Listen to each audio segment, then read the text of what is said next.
Good morning. Oh, a little cut off there. All right. This is Tuesday, December 27th, last week of the year here with VIP pre-market prep. All right, guys. So, Santa rally, January effect. Are we going to get any of that? Well, look, I said in the rooms, I don't really believe too much in the Santa rally. I haven't experienced that happening reliably.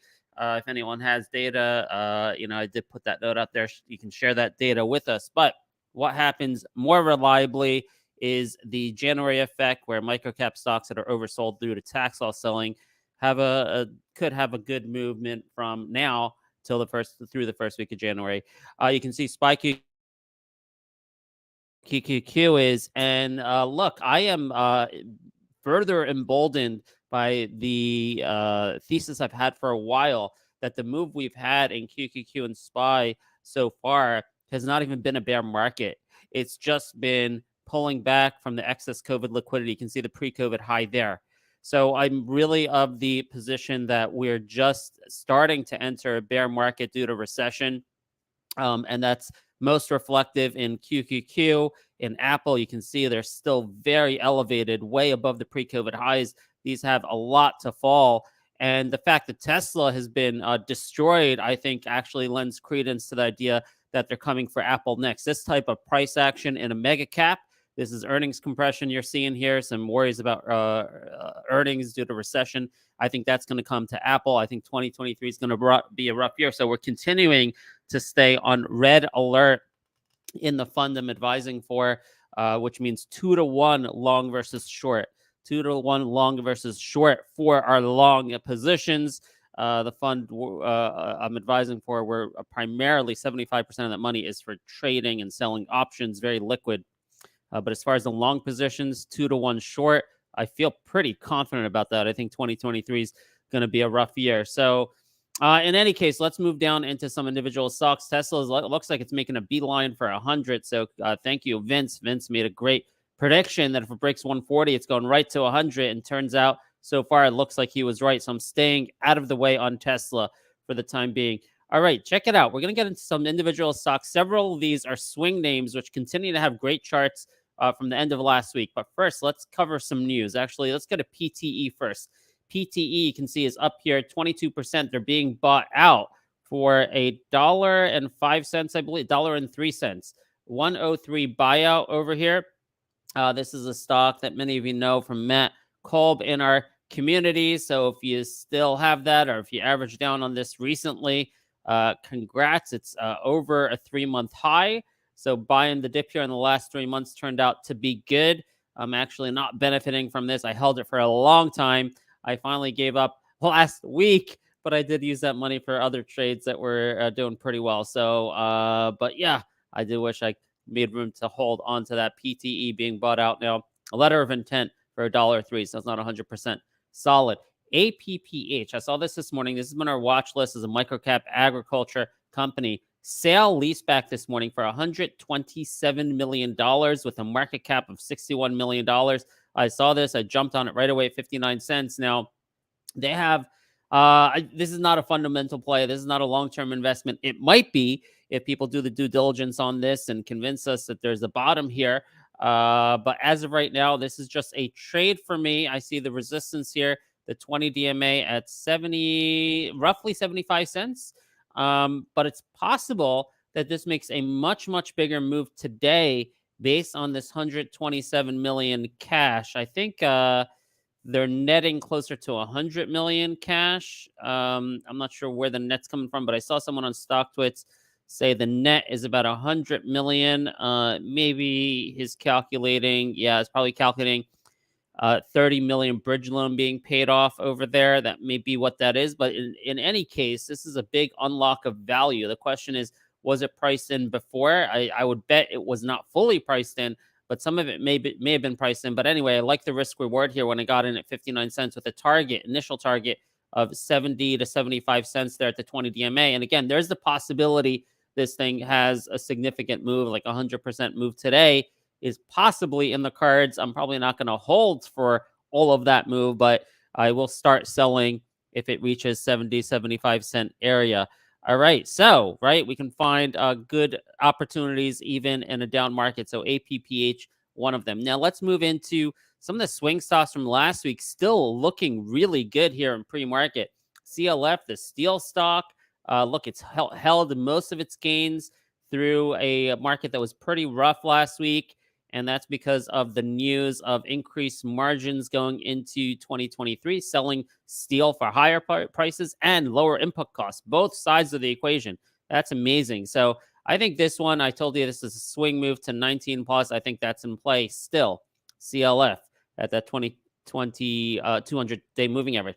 TGB, this was a swing to 175. That's still in play. This is the copper stock that did a deal, some financing with an implied valuation of maybe close to $3 at least. So 175 though is a technical target.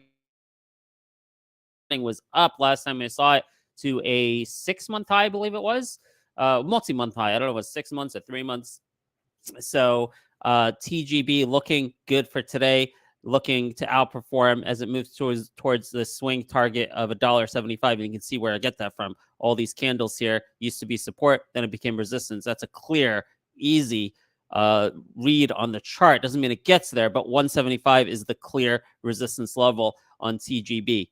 CTLP, I've liked this for a long time. I've not backed off on this. It's been having a hard time breaking out because of the market, but man, is it strong. Consolidating, holding its gain, had a very strong close on Friday over here at 412. Never mind the 396. That's no volume. That was the after hours close, probably on a share or two on Friday. So 412 here. I'm still looking for this to at some point break above 430 and make a move towards the 200 DMA as a swing trade. We may need a green market day here or there to make that happen. It does seem to have a tough time when the market is down big. So I still like that, though, as a swing trade. LLAP kind of broke down for us last week, but I'm still watching this closely. This is a matter of the market. Like if the market bounces, I think this thing goes to 175. So 175 was our swing target. I did reduce some, though, on this chart, on this little breakdown over here, reversing 2 days of resistance at 157. So I did reduce some. Does have getting close to a MACD flip, but remember, anything we talk about with technicals, there's a underlying fundamentals and catalysts behind it, which should be a tailwind for the stock, and that's no different here with the partnership they have with Lockheed Martin and the recent news of delivering, I think, 10 satellites over to Lockheed Martin. That's the news that just came out the other day. So just keep that catalyst in mind. That gives me better conviction in terms of the risk reward. All right, CTMX. CTMX is a swing play. I added more to this, significantly more to this on Friday because of the event they put out here on January 5th. There's going to be an event on January 5th. I can see an event anticipation running into that event, which will have data. And this one, again, the Regeneron partnership, you can see the gap up there. So I'm betting this gap will hold because Regeneron deal was pretty significant for the company. So yeah, that's their support here at like 140, mid 140s, and my target there at the 200-day DMA 175, perhaps as we approach that event. Then we have GEO. This chart is just ready to explode. But man, look at that 20 DMA. It just looks like it's about to spike to $12 with a very low RSI, and it's also right at the 200-week moving average. So GEO is just getting ready to explode, but there's some doubt. I don't know what's happening with the SCOTUS case. This is in the Supreme Court. I think they have to make a decision today. I think today's their deadline. So there's going to be a decision today, and this thing is going to either explode or maybe pull back a little bit. But the market is telling you, I think the market's telling you, there's a bias towards the upside. They think this thing is going to explode based on the decision SCOTUS makes on Title 42. So that's going to be interesting to watch very closely on GEO. MSOS, I traded this a little bit end of the day last week. I just think there's an opportunity here. There's a cannabis stock from you always have buy the rumor, sell the news. Well, this is the reverse. This was sell the news, sell the rumor, buy the news. That's how I looked at MSOS. With the Congress not passing Title 42, everyone pretty much knew that was not going to happen after midterms. And then, and then you get this reversal candle over here on Friday. It really started moving in the afternoon. I'm not in it right now. I took it for day trade last week, but this is one I think you can continue to watch, and perhaps a intermediate term bottom is in for that stock just based on that dynamic of sell the rumor, buy the news. It's on MSOS. We're monitoring XXII. This could be one of those January effect stocks where it's a micro cap that's extremely sold off due to tax law selling, and could have a good week between now and the end of the first week of January. So we can monitor XXII for some price action like that. Tabaloo, TBLA. This was the Yahoo deal stock, trying to hold on to the 20 DMA. I'm still swinging this, looking for a target of about $3. I just want to mention COM. Remember, guys, we had two agriculture stocks that Rob Mock, who used to be active in our community, gave to us. It was CALM and UNFI. And somehow, well, not somehow, but when the war broke out, I ended up like creating a different watch list. It was all war oriented and eventually expanded. And I reached my limit of 300 stocks here on the TDF. And COM and UNFI got where I came across them. I was shopping at Whole Foods and I saw an UNFI truck there.